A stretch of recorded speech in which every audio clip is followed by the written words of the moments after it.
Let's get to it, man. We back at it. Sorry, but not sorry. Boxer talk, man. CamJNetwork, man. And let's get with it, bro. Let's go ahead and get with it. Start with the first fight. You feel me? From last night. I'm not gonna talk about the prelim fights because the prelim fights isn't beneficial to talk about, in my opinion, 100% for real. But it is what it is, though. Hold on one second. But Teofimo Lopez versus Arnold Barboza, man. Just to start off with and talk about it, you know what I'm saying, off the bat. Teofimo versus Arnold Barboza. This fight was an okay fight. It was okay. Um, Teofimo Lopez, Teofimo Lopez dominated the fight last night, bro. Like he dominated the fight. He looked sharp. He looked sharp. On a Barbosa, he did catch him with some shots early in the fight, which is I got the punch stats. Let me go ahead and read some of these punch stats. So it was a Teofimo Lopez right here. So um, this final punch stat report on Teofimo, he landed um 127 total punches, and Arnold Barbosa landed 71 punches. So Teofimo was 22.1% in total punches, and Arnold Barbosa was 16.7% in total punches last night. And the jab department, Teofimo um, landed more jabs with 54 compared to Barbosa's 38, even though Barbosa had a better, he was more accurate in the jab department than Teofimo was last night. And then you got in the power punches department, Teofimo landed 73 power punches, Barbosa 33. You know, Teofimo 36.9% last night on power punches on a Barbosa, and on a Barbosa 17.6% last night. And you just kind of look at the output from just the rounds. Um, you know, Barbosa had decent output in this fight. I mean, he threw 426 punches. It wasn't enough to win, though. Like, it wasn't enough. Like, you see on our Barbosa's, like, his punch rate was just the same. You know what I'm saying? It was just the same. Tiafimo, he did hit Tiafimo with some clean shots, in moments of the fight. But Tiafimo, um, he fought how I expected him to fight, fighting on the outside, mixing it up on the inside, um, just styling on a Barbosa, man. And he, set, great traps up.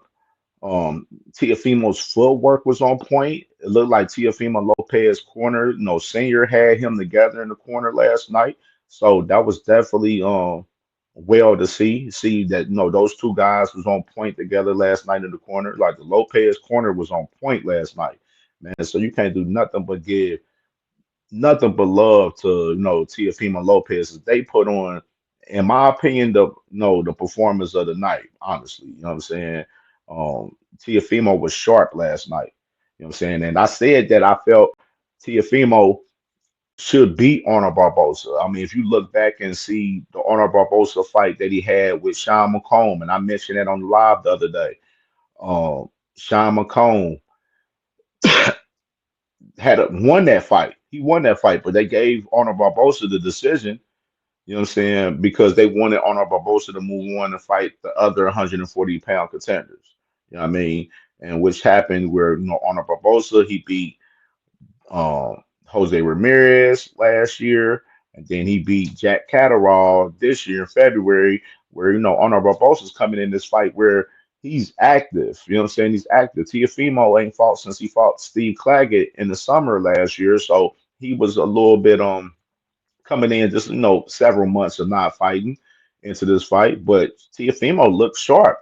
He looked sharp, and Arnold Barboza he didn't. You know what I'm saying? It's like Arnold Barboza just he didn't fight cause he tried to win. He just didn't have the athletic ability, the talent to beat Teofimo Lopez.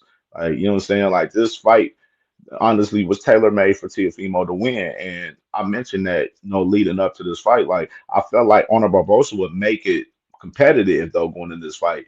But I felt like if Teofimo uses all his athletic ability and use, the talent that I believe Teofimo has, was I feel Teofimo is very talented. I think Teofimo will win this fight versus Arnold Barboza easily.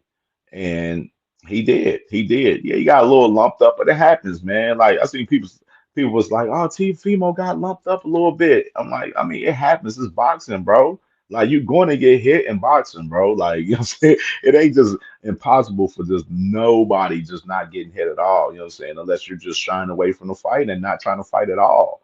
You know what I mean? So I mean, me personally, man, I feel like Teofimo fought a great fight last night. Um, Definitely put on a great performance. And what's next for Teofimo Lopez now? Like, what's next for Teofimo Lopez?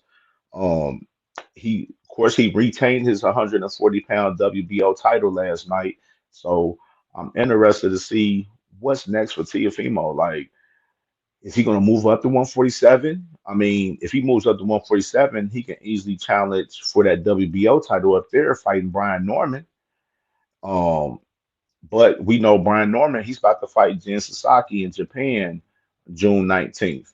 And one thing that kind of caught my eye about Teofimo too, because I watched this press conference after the fight last night. Um, he mentioned that he shouted out Bob Arum, and he thanked Bob Arum for everything and everything, saluted him, and then he dissed Todd the Buff, top one of top ranks, top ranks top guy. You know what I'm saying? That runs top rank along with Bob Arum, Todd the Buff. And like throwing that shot at Todd the Buff was like I was like, why would he throw a shot at why would Teofimo Lopez throw a shot at Todd the Buff, man? Like I'm just trying to understand that. Like that was crazy. I'm like, bro, like this you still working with them guys over there. You still under contract over there with Top Rank, bro. Like why are you dissing Top Rank? Like that's what I mean? That's your company that you work with, bro. You know what I'm saying? That's you're still under contract. So I mean Teofimo needs to be careful watching his words, you know what I'm saying, speaking about Top Rank and Todd the Buff in particular, you know what I mean? Because so you're still working with those guys, still got a relationship with those guys, and um you don't want to no have a bad rapport with those guys. Like Top Rank and Teofimo, they've been having a lot of shaky business amongst each other the past, couple of years. And Teofimo, um, I bro, you just be cautious of what you saying out there, bro. Like, you know what I'm saying? For real, bro. Like, don't like you ain't in the greatest graces with a lot of these promoters and stuff, bro. Like, you know what I mean?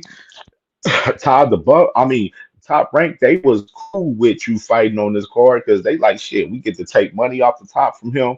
We ain't gotta promote the card and shit like that. Like we ain't gotta invest in Teofimo on this particular fight. Like we just get to make money off of him and we good.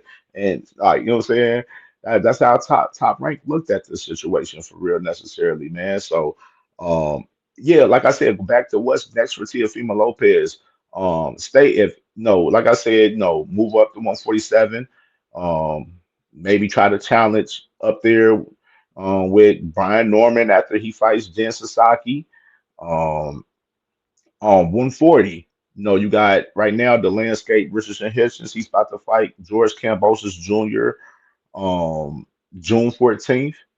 And then you got Alberto Puello. He's about to fight Sabril Matias July 12th. And then who's the other champion? The other champion is Gary Anton Russell, where he's about to fight this guy Andy Hiroko, possibly on the Tank Davis and Lamont Roach rematch card. So um Tiafimo possibly won't have the chance to unify with the other champions, possibly because all of the other champions look like they got situations going on, obviously. So Teofimo kind of just got to wait and play out and see how some of these upcoming fights play out, and then try to see if he can make a unification. Me personally, I would love to see Teofimo unify up with Richardson Hitchens after the Cambosos fight. You know what I'm saying? If Africa can get past Cambosos. Um, I would love to see him fight the winner of Puello versus Matias. That'd be a good ass fight too. If he fought either one of those guys, I'd love to see that. Um, Gary Anton Russell, I would love to see that fight too as well. Like, you know what I'm saying? I would love to see a female try to explore fighting the other 140-pound champions after his performance last night, unless he decides to move up to 147. Now I know everybody got the whole little conversation of Teofimo versus Boots Ennis. Was kind of rolling around. Teofimo, he went around and he kind of dissed Bud Crawford last night, and he did Shakur Stevenson last night. You know what I'm saying? Um, Boots and his Teofimo, I would love to see that fight. I ain't gonna lie, I would love to see that fight. I mean, out of all the fighters on the card last night, I felt like the only person that would be able to compete and probably look good against Teofimo. I mean, against Boots Ennis would probably be Teofimo and Rolly. One of them two guys. And we're gonna get to talking about Ryan and Rolly. Don't worry about it. We're gonna get to talking about it. But those the only Teofimo looked like he looked sharp last night to where like I would like to see him fight Boots, you know what I'm saying, if he did move up to 147. I mean, but we're gonna get into talking about the Boots situation shortly though, with everything amongst all of this from last night, you know what I'm saying? But salute to Teofimo Lopez, man. He put on a solid performance last night, man. Definitely, definitely was impressed last night, man. He did what I expected of him to do. Like he did what I wanted him to do. I wanted Teofimo to look sharp and dominate, and he did what he did his thing. He did his number last night. He did his big one, man. So this takes me on to the next fight that we're gonna recap, man. And of course, of course.